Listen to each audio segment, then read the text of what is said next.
Financial and banking knowledge নতুন একটি subject include করা হয়েছে গভর্নমেন্ট ব্যাংকের সিনিয়র অফিসার এবং বাংলাদেশ ব্যাংকের এডির পরীক্ষার জন্য। আজকের আলোচনার টপিক টাইপ অফ ফাইন্যান্স। আমি সাথে আছি বাইজিৎ হোসেন বাপ্পি। তো চলুন আমরা শুরু করে দিই। টাইপ অফ ফাইন্যান্সিং ব্যাপারটা কি? বিভিন্ন জায়গা থেকে যে অর্থ সংগ্রহ করব সেটার কত ধরনের হতে পারে, কত রকম ভাবে আমি সে অর্থ সংগ্রহ করতে পারি, এটাই হচ্ছে মূলত টাইপ অফ ফাইন্যান্সিং। এখন এই টাইপ অফ ফাইন্যান্সিং অনেক রকমের হয় আসলে। তো বেসিক কিছু ক্যাটাগরাইজ করা হয়েছে। তার মধ্যে প্রথম ক্যাটাগরিটা আমরা দেখব বেসড অন দ্য ওনারশিপ। মালিকানার ধরন দেখে আমরা ফাইন্যান্সিং এর ক্যাটাগরাইজ করতে পারি। যেমন এখানে রয়েছে personal finance, corporate finance, public finance.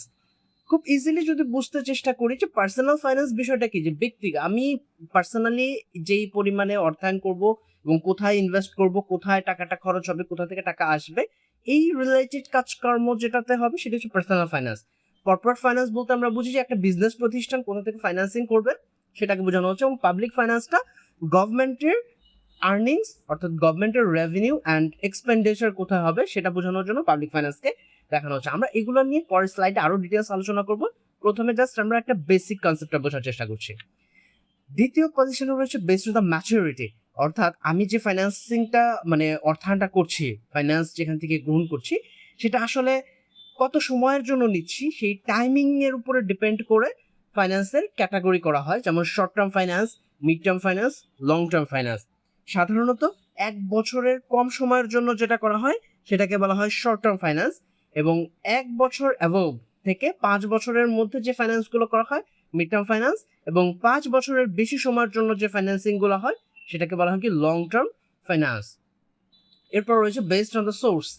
আমি ফাইন্যান্সিং করব, এই ফাইন্যান্সিং অর্থাৎ এই টাকাটা কোথা থেকে আনছি, আমার ইন্টারনাল সোর্স অথবা এক্সটার্নাল সোর্স, এই দুই ক্যাটাগরিতে ভাগ করা হয়েছে সোর্সের উপর ডিপেন্ড করে। এগুলো প্রত্যেকটা নিয়ে আমরা আলাদা আলাদা করে ডিসকাস করব পরের স্লাইডে। পার্সোনাল ফাইন্যান্স বিষয়টা হচ্ছে এমন একটা জিনিস যেটা আমার ব্যক্তি কেন্দ্রিক সমস্ত আর্থিক সিস্টেমটা নিয়ে কথাবার্তা বলা হবে। পার্সোনাল ফাইন্যান্স সাধারণত ইনক্লুড থাকে budgeting, insurance, mortgage planning, savings, retirement plan, loans from the relative, informal sources of loan ইত্যাদি। এরপর আসেন কর্পোরেট ফাইন্যান্স। কর্পোরেট ফাইন্যান্স বলতে আমরা প্রথমে বুঝে গেছি যে কোনো একটা বিজনেস প্রতিষ্ঠান কোথা থেকে ফাইন্যান্সিং করবে সেটাকে বোঝানো হচ্ছে কর্পোরেট ফাইন্যান্স। সো প্রথমে রয়েছে ডেট অথবা ইকুইটি ফাইন্যান্সিং। খুব চমৎকার একটা ব্যাপার। একটা প্রতিষ্ঠান পুরো নিজের মালিকের অর্থায়নে চলতে পারে না, একক প্রতিষ্ঠানগুলো বাদে। যেহেতু আমরা কর্পোরেট ফাইন্যান্স নিয়ে আলোচনা করছি, তার মানে আমাদেরকে বুঝতে হবে যে প্রতিষ্ঠানটা অনেক বড়। যে কোনো বড় প্রতিষ্ঠান আসলে মালিকের একক অর্থায়নে চলতে পারে না বা একক অর্থায়নে প্রতিষ্ঠিত হতে পারে না, তাদের লোন নেওয়ার প্রয়োজন পড়ে, যেটাকে আমরা বলি ডেট ফাইন্যান্সিং। অর্থাৎ একটা প্রতিষ্ঠানে মালিক নিজে যে টাকাটা দিয়ে বিজনেসটা শুরু করে সেটা হচ্ছে ইকুইটি ফাইন্যান্সিং, এবং বাইরের থেকে যেই লোন নেয় সেই লোনটা বিভিন্ন জায়গা থেকে হতে পারে, আমরা পরে আলোচনা করবো এটা নিয়ে। বাইরের থেকে যে লোনগুলো নিয়ে বিজনেসে ইনভেস্ট করে সেটাকে বলি আমরা ডেট ফাইন্যান্সিং। সো কর্পোরেট ফাইন্যান্সের প্রথম দুটাই ইম্পর্টেন্ট ফ্যাক্টর হচ্ছে ডেট ফাইন্যান্সিং অথবা ইকুইটি ফাইন্যান্সিং।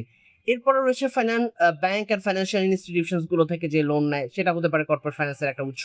শেয়ার মার্কেট, যেই কোম্পানিগুলো শেয়ার মার্কেটে এনলিস্টেড, তারা শেয়ার বিক্রি করে অর্থায়ন সংগ্রহ করে, সেই টাকা দিয়ে বিজনেস পরিচালনা করে, বিজনেসে এক্সপান্ড করে। তো কর্পোরেট ফাইন্যান্সে মোটামুটি এই 3 ক্যাটাগরি থেকে অর্থায়নের সুযোগ পায় কিন্তু আসলে। এরপর আসে পাবলিক ফাইন্যান্স।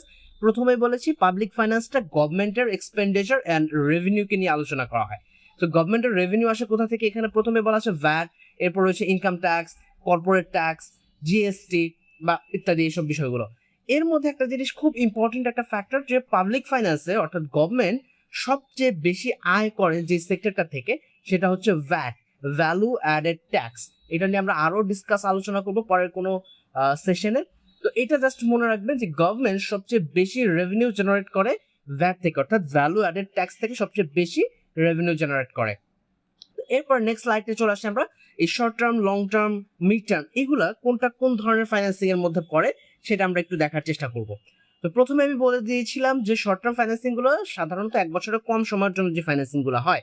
এখানে দেখেন কয়েকটা নাম দেওয়া আছে: trade credit, bill discounting, receivable payable, factoring services and creditors. So এই যে একটা গুরুত্বপূর্ণ ব্যাপার হচ্ছে ট্রেড ক্রেডিট। ব্যাপারটা কি, বাকিতে আমরা যে ক্রয় বিক্রয়টা করি এটি হচ্ছে ট্রেড ক্রেডিট। সাধারণত বাকিতে ক্রয় বিক্রয় কিন্তু খুব অল্প সময়ের জন্যই করা হয়, 1 মাস, 2 মাস বা 3 মাস, 1 বছরের বেশি যায় না সাধারণত বাকিতে কেনা বেচা। তো একটা প্রতিষ্ঠান যখন তার শর্ট টার্ম ফাইন্যান্সিং এর প্রয়োজন পড়ে, তখন সে বাকিতে ক্রয় করে। এটাও এক ধরনের ফাইন্যান্স, কারণ তার টাকা দেওয়া লাগছে না, সে পণ্য নিচ্ছে কিন্তু টাকা দিচ্ছে না। এরপর বিল ডিসকাউন্টিং রয়েছে, রিসিভেবল পেয়েবল রয়েছে, ফ্যাক্টরিং সার্ভিস রয়েছে, ক্রেডিটর রয়েছে। সবগুলো প্রত্যেকটা আইটেমে কিন্তু শর্ট টার্ম ফাইন্যান্সিং এর এক একটা উৎস। এই শর্ট টার্ম ফাইন্যান্সিং এ আরো গুরুত্বপূর্ণ কিছু জিনিস থাকতে পারে, যেরকম আপনার ধরেন কমার্শিয়াল পেপার হচ্ছে এই ট্রেড ক্রেডিটেরই আরেকটি ভার্সন। কমার্শিয়াল পেপার একটি শর্ট টার্ম ফাইন্যান্সিং এর মধ্যে পড়ে। এটা নিয়ে আমি আরেকটু পরে আলোচনা করবো কোশ্চেন অ্যানালাইসিসের সাথে সাথে। এরপর দেখেন মিড টার্ম ফাইন্যান্স কোনগুলো, যেগুলো আমরা বলেছি সাধারণত 1 বছর থেকে 5 বছরের মধ্যে আমার ওই ফাইন্যান্সিংটা আমি হোল্ড করতে পারবো, সেটাকে বলা হচ্ছে কি মিড টার্ম ফাইন্যান্স। যেমন প্রিফারেন্সেস ক্যাপিটাল, ডিভেঞ্চার অথবা বন্ড। এখানে বন্ড নিয়ে একটা কথা বলি, টি বন্ড এবং টি বিলস নিয়ে অনেকের অনেক কনফিউশন হয়। টি বিলসটা কিন্তু শর্ট টার্ম ফাইন্যান্সিং এর ওয়ে, আর টি বন্ড হলো মিড টার্ম ফাইন্যান্সিং। এটা মনে রাখবেন, টি বিলস এবং টি বন্ডের মধ্যে পার্থক্যটা। লিজ ফাইন্যান্স কিন্তু মিড টার্মের মধ্যে পড়ে, যেটা 5 বছরের মধ্যে। এখানে লিজ ফাইন্যান্স কিন্তু আবার লং টার্মের মধ্যেও পড়তে পারে, যেটা over than 5 years. Hire purchase, commercial bank থেকে আমরা 5 বছর, মানে অর্থাৎ আপনি এই মিড টার্ম এবং শর্ট টার্মকে বা লং টার্মকে ক্যাটাগরাইজ করার জন্য মেইন যে জিনিসটা মাথায় রাখবেন সেটা হচ্ছে সময়। এখন একটা বন্ড বা একটা ডিভেঞ্চারের মেয়াদ যদি 5 বছর অ্যান্ড অ্যাভভ হয়ে যায়, তখনই কিন্তু সেটা লং টার্ম হয়ে যাবে। আবার একটা বন্ড বা ডিভেঞ্চার যদি 1 থেকে 5 বছরের মধ্যে থাকে, তাহলেই সেটা মিড টার্ম হয়ে যাবে। সাধারণত বন্ড বা ডিভেঞ্চার 1 বছরের নিচে বা 1 বছর এরকম হয় না, অ্যাভভ দ্যান 1 ইয়ার্স হয়। সেই ক্ষেত্রে মিড টার্ম এবং লং টার্ম একটা কনফিউশন তৈরি হতে পারে। আপনারা জাস্ট সময়টাকে প্রায়োরিটি দিবে তখন ক্যাটাগরাইজ করার জন্য, যেটা মিড টার্ম আর এটা লং টার্ম। লিজ ফাইন্যান্সিং এর ক্ষেত্রে সেম, লিজটা 5 বছরের জন্য যদি হয়, অর্থাৎ 5 বছরের মধ্যে যদি হয়, তাহলে মিড টার্ম ফাইন্যান্স বলবো। যদি সেটা 10 বছরের হয়, তখন আর এটা মিড টার্ম ফাইন্যান্স বলার কোনো সুযোগ নাই। কিন্তু লিজ ফাইন্যান্স কিন্তু সেটা একই আইটেম, একই, কিন্তু সেটা শর্ট টার্মে হচ্ছে বা লং টার্মে হচ্ছে, based on the maturity. Hire পারচেজও সেম, এবং কমার্শিয়াল ব্যাংকের থেকে যে লোনগুলো নেয় এটাও কাইন্ড অফ সেম। এরপর আসেন লং টার্ম ফাইন্যান্সিং এর। লং টার্ম ফাইন্যান্সিং এর এই কয়েকটা জিনিস কিন্তু মোটামুটি ফিক্স থাকবে। যেমন ধরেন ইকুইটি শেয়ারটা কিন্তু আপনার সবসময় এই লং টার্মের জন্য হয়, এটা কিন্তু 5 বছরের জন্য হবে না কখনোই, কারণ বিজনেস যতদিন সাস্টেইন করবে ইকুইটি শেয়ার ততদিন থাকবে। সো এটা লং টার্ম একটা প্ল্যানিং। দেখেন এখানে প্রিফারেন্সেস শেয়ারের কথা বলা আছে, আর মিড টার্মে ছিল প্রিফারেন্সেস ক্যাপিটাল। এই দুইটা মাথায় রাখবেন যে প্রিফারেন্সেস শেয়ারটা হচ্ছে লং টার্ম, কিন্তু প্রিফারেন্সেস ক্যাপিটাল যদি আমি বলি সেটা হয়ে যাবে আমার মিড টার্মের ফাইন্যান্সিং। রিটেন আর্নিংস এক ধরনের কি, এটা হলো আবার এই রিটেন আর্নিংসকে কিন্তু এক্সটার্নাল ইন্টারনাল ক্যাটাগরাইজ করলে আবার ইন্টারনাল ফাইন্যান্সিং হবে। মানে একটা জিনিসই লং টার্মে আমি চিন্তা করতে পারি, আবার বেসড অন দ্য সোর্সেও চিন্তা করতে পারি, যেটা ইন্টারনাল অথবা এটা এক্সটার্নাল। ভেঞ্চার ফান্ডিং আমরা পড়ি, ভেঞ্চার ক্যাপিটালিস্ট আমরা অনেক শুনেছি। তো ভেঞ্চার ফান্ডিংটাও লং টার্ম জন্যই দেওয়া হয়, এটা 5 বছরের জন্য হয় না। সাধারণত একটা প্রতিষ্ঠান যতদিন টিকবে ভেঞ্চার ফান্ডিংটা ততদিনই থাকবে। অ্যাসেট সিকিউরিটাইজেশন, এটাও লং টার্ম ফাইন্যান্সিং এর একটা অংশ। সো আপনারা এই long term, mid term, short term এই জিনিসটা যদি জানতে হয়, বুঝতে হয়, তাহলে মেইনলি এর ম্যাচুরিটি ডেটটা দিয়ে আপনাকে বুঝতে হবে যে 1 years or 1 to 5 years or above the 5 years, এই জিনিসটা। ওকে, এরপর আমরা যাচ্ছি হলো internal finance and external finance নিয়ে আমরা আলোচনা করবো।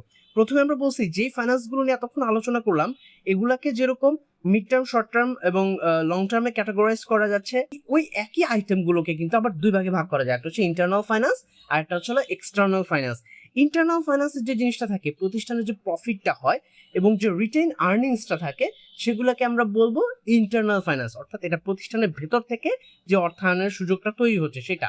এরপরে রিজার্ভ থাকে, একটা প্রতিষ্ঠান বিভিন্ন ধরনের রিজার্ভ মেনটেন করতে হয়, সেই রিজার্ভগুলো কিন্তু যখন ইনভেস্টমেন্টে চলে আসে তখন কিন্তু সেটা ইন্টারনাল ফাইন্যান্সের অংশ। এরপরে ইকুইটি, যেটা ওনার দিয়ে থাকে, এটা তো অবশ্যই ইন্টারনাল ফাইন্যান্স হবে, এটা তো বাইরের থেকে আনা হচ্ছে না, কোম্পানির মালিক, কোম্পানির একটা অংশ আছে, পার্ট। সো সে যখন তার অর্থ ইনভেস্ট করছে পুনরায়, সেটা ইন্টারনাল ফাইন্যান্সের গুরুত্বপূর্ণ অংশ। এছাড়া সেলস অফ অ্যাসেট, একটা প্রতিষ্ঠানের অ্যাসেট যদি বিক্রি করি এবং সেই বিক্রির টাকা দিয়ে যদি আমি আবার প্রতিষ্ঠানটাকে বাড়ানোর চেষ্টা করি, সেটা হয়ে যাবে আমার কি ইন্টারনাল ফাইন্যান্সের একটা পার্ট।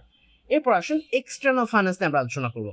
এক্সটার্নাল ফাইন্যান্স আমরা প্রথমে বলছি ডেট ফাইন্যান্সিংটা নিয়ে আমরা প্রথমে একটু আলোচনা করেছিলাম, আরেকবার একটু বোঝানোর চেষ্টা করি যে একটা প্রতিষ্ঠান বা বড় ধরনের প্রতিষ্ঠানগুলো সাধারণত ইকুইটি ফাইন্যান্স, অর্থাৎ মালিকের নিজের টাকায় রান করতে পারে না, তাদের অবশ্যই লোন নেওয়ার প্রয়োজন পড়ে।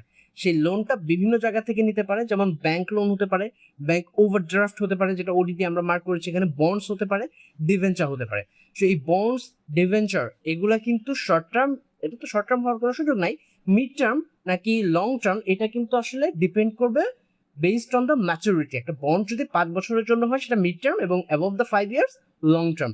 ডিভেঞ্চারের ক্ষেত্রে একই ব্যাপার, যদি সেটা উইথিন দ্য 5 ইয়ার্স হয় সেটা ডিভেঞ্চার মিড টার্ম, এবং অ্যাবভ দ্য 5 ইয়ার্স হলে সেটা ডিভেঞ্চারটা হয়ে যাবে long term. So external financing এর গুরুত্বপূর্ণ একটা অংশ ডেট ফাইন্যান্সিং। এরপর রয়েছে ট্রেড ক্রেডিট, যেটা আমরা বলেছি। ট্রেড ক্রেডিটটা সাধারণত কি ধরনের হয়? এটা শর্ট টার্ম ফাইন্যান্সিং, মানে অল্প একটু সময়ের জন্য আমি এই সুবিধাটা নিই, কিন্তু এটা কিন্তু এক্সটার্নাল ফাইন্যান্সিং। আমি আগেও যে কথাটা বলেছি আপনাদেরকে, যে ওই আমরা যে ফাইন্যান্সিং গুলো নিয়ে আলোচনা করছি, ফাইন্যান্সিং কিন্তু একই, কিন্তু এগুলোকে ক্যাটাগরাইজ করা যাচ্ছে বিভিন্নভাবে। মালিকানা দিয়ে ক্যাটাগরাইজ করা যাচ্ছে, টাইম দিয়ে ক্যাটাগরাইজ করা যাচ্ছে, এবং সেটা কি ইন্টারনাল না এক্সটার্নাল এটা ভেদেও ক্যাটাগরাইজ করা যাচ্ছে, সোর্স ভেদে ক্যাটাগরাইজ করা যাচ্ছে। ইস্যুইং শেয়ারস, আমি যদি শেয়ার ইস্যু করি একটা প্রতিষ্ঠানের, তাহলে সেইখানে বিভিন্ন লোক সেই শেয়ারগুলো ক্রয় করবে, রাইট? এটা তো বাহিরের লোকজন আসতেছে, তার মানে কি এক্সটার্নাল ফাইন্যান্স আমি আমার প্রতিষ্ঠানে ইস্যু করতেছি। এবার ক্রাউড ফান্ডিং, যেটা আমরা বলছি venture capitalist, crowd funding, Angel investors, এরা কিন্তু হলো কি করে, বাইরের থেকে এসে একটা প্রতিষ্ঠানকে ইনভেস্ট করে প্রতিষ্ঠানকে বড় করার জন্য। তো সেই ক্ষেত্রে ক্রাউড ফান্ডিংটাও এক্সটার্নাল ফাইন্যান্সিং এর অংশ। এছাড়া লিজ রয়েছে, আমরা লিজ একটু আগেও পড়েছি যে কি হবে, যে এটা মিড টার্মও হতে পারে, লং টার্মও হতে পারে। এই লিজগুলো, হায়ার পারচেজগুলো, এগুলো লং টার্ম, মিড টার্ম হবে কিনা এটা টাইমের উপর ডিপেন্ড করে। সেই ফাইন্যান্সিং এর বিষয়গুলো নিয়েই আমরা মোটামুটি যে আলোচনা করলাম, টাইপস অফ ফাইন্যান্সিং, আশা করি এইটাতে অনেক কাজে লাগবে আপনাদের যদি টাইপ অফ ফাইন্যান্সিং থেকে কোনো কোশ্চেন আসে। এখন আমরা দেখবো রিয়েল লাইফ আসলে এটা কতটা গুরুত্বপূর্ণ ভূমিকা রাখে। আমরা প্রশ্ন দেখবো। 2024 সালের সিনিয়র অফিসারের একটা প্রশ্ন এসেছে, what of the following is short term financing, right? দেখেন এখানে সুকুক, ডিভেঞ্চার, মিউচুয়াল ফান্ড এবং কমার্শিয়াল পেপার। একটু আগে আমরা আলোচনা করেছি যে শর্ট টার্ম ফাইন্যান্সিং বুঝতে গেলে আপনাকে যে জিনিসটা বুঝতে হবে সেটা হচ্ছে কি টাইম, অর্থাৎ আপনার ম্যাচুরিটির দিক থেকে, যে এটা 1 বছরের মধ্যে হচ্ছে না 5 বছর না 10 বছর বা অ্যাবভ দ্য 5 ইয়ার্স। এখানে দেখেন সুকুক বন্ড, এটা এই 4টা অপশনগুলো যদি আপনার মাথায় আইডিয়া থাকে তাহলে কিন্তু আপনি এটার ইজিলি একটা আনসার করতে পারবেন। যেমন দেখেন সুকুক বন্ড যদি আপনি পত্রিকা পড়েন দেখতে পারবেন যে কিছুদিন আগেই সুকুক বন্ডের একটা নিলাম হয়েছে, অকশন হয়েছে। সুকুক বন্ডটা কিন্তু অ্যাবভ দ্য 7 ইয়ার্স অথবা তারও বেশি সময়ের জন্য আসলে সুকুক বন্ডটা ইস্যু করা হচ্ছে। তাহলে দেখেন আমাকে বলছে শর্ট টার্ম ফাইন্যান্সিং, সুকুক বন্ডের মেয়াদ হচ্ছে 7 বছর অ্যান্ড অ্যাবভ, তাহলে কি এটা শর্ট টার্ম ফাইন্যান্সিং এর মধ্যে পড়বে? কখনোই না। ডিভেঞ্চার, দেখুন একটু আগে আমরা ওই যে স্লাইডটাতে দেখেছিলাম শর্ট টার্ম মিড টার্মের, ওটাকে একটু রিমাইন্ড করে দেখেন। ডিভেঞ্চারটা মিড টার্ম অথবা লং টার্মের মধ্যে ছিল, সেটা কিন্তু তাহলে শর্ট টার্মের মধ্যে কখনোই আসে না। অপশন এ, অপশন বি আপনি ইজিলি বাদ দিয়ে দিতে পারেন। এরপর আসেন মিউচুয়াল ফান্ড। মিউচুয়াল ফান্ড হচ্ছে এমন একটা কি বলে কোলাবোরেশন, যেখানে আপনি বিভিন্ন ধরনের শেয়ার ক্রয় করে সেই শেয়ারগুলোর কি করবেন, রিস্ক ম্যানেজমেন্ট করবেন, রাইট? তো এই শেয়ারগুলোর রিস্ক ম্যানেজমেন্ট করার জন্য একাধিক শেয়ার যখন ক্রয় করা হয় সেটা অবশ্যই 1 বছরের জন্য করা হয় না। হ্যাঁ, এটা মনে রাখবেন যে মিউচুয়াল ফান্ড একেবারে কম করে হলো 5 বছর, অর্থাৎ এটা মিড টার্ম অথবা লং টার্মের মধ্যে চলে যেতে পারে, এটা শর্ট টার্মে কখনোই আসবে না। এরপর আসেন কমার্শিয়াল পেপার। কমার্শিয়াল পেপার হচ্ছে এক ধরনের গ্যারান্টি, একটা প্রতিষ্ঠান ইস্যু করে এক ধরনের গ্যারান্টি যে আমি তোমাকে একটা নির্দিষ্ট সময় পর টাকা প্রদান করবো। এইটাকে আমি একটু আগে বলেছিলাম ট্রেড ক্রেডিটের একটা অল্টারনেট ভার্সন। সো ট্রেড ক্রেডিটটা কিন্তু আপনার কি ধরনের, শর্ট টার্ম ফাইন্যান্সিং। তাহলে কমার্শিয়াল পেপারটাও কি হবে, শর্ট টার্ম ফাইন্যান্সিং এর অংশ, অর্থাৎ এটার অ্যান্সার হচ্ছে কমার্শিয়াল পেপার। অর্থাৎ আপনার যদি এই 4টা অপশনের আইটেমগুলো সম্পর্কে জানা থাকে, এগুলো ম্যাচুরিটি কত দিনে হয় সেটা জানা থাকে, তাহলে ইজিলি আপনি আনসার করতে পারবেন কমার্শিয়াল পেপার। এরপর 2024-এ আরেকটা কোশ্চেন এসেছে সিনিয়র অফিসারের, what is the largest source of tax revenue of Bangladesh government? Bangladesh government tax revenue করে কোথা থেকে? আমরা বলছিলাম যখন আমরা পাবলিক ফাইন্যান্স নিয়ে কথা বলেছিলাম বেসড অন দ্য ওনারশিপের যে স্লাইডটাতে, পাবলিক ফাইন্যান্সে বলেছিলাম এক্সপেন্ডিচার এবং এর রেভিনিউ নিয়ে কথা বলা হয়। সেই রেভিনিউর প্রথম আইটেমটাই ছিল ভ্যাট, ভ্যালু অ্যাডেড ট্যাক্স। দেখেন এখানে অ্যান্সার কি, ভ্যাট। কি কি রয়েছে, ইনকাম ট্যাক্স রয়েছে, ভ্যাট রয়েছে, ডিউটিস রয়েছে, ফিস রয়েছে। আমরা ওই স্লাইডটাতে আলোচনা করেছি যে বাংলাদেশ সরকারের সবচেয়ে বেশি ট্যাক্স রেভিনিউ আসে কোথা থেকে, ভ্যাট থেকে। So VAT is the answer. So আমরা কি দেখলাম যে আমরা যদি এই জিনিসগুলো পড়বো, তো অবশ্যই বই তো পড়তেই হবে, কিন্তু এই যে শর্ট ক্লিপগুলো, অর্থাৎ যদিও শর্ট হচ্ছে না, 10-15 মিনিটের একটা ভিডিও হচ্ছে, যদি এই 10-15 মিনিটের ভিডিওতে আপনার একটু সময় দেন, আশা করি যে এইখানে যে ফাইন্যান্সিয়াল যে নলেজের যে কোশ্চেনগুলো 10টা থাকবে, এর মধ্যে 7-8টা ইজিলি আপনি কারেক্ট অ্যান্সার করতে পারবেন। Thank you.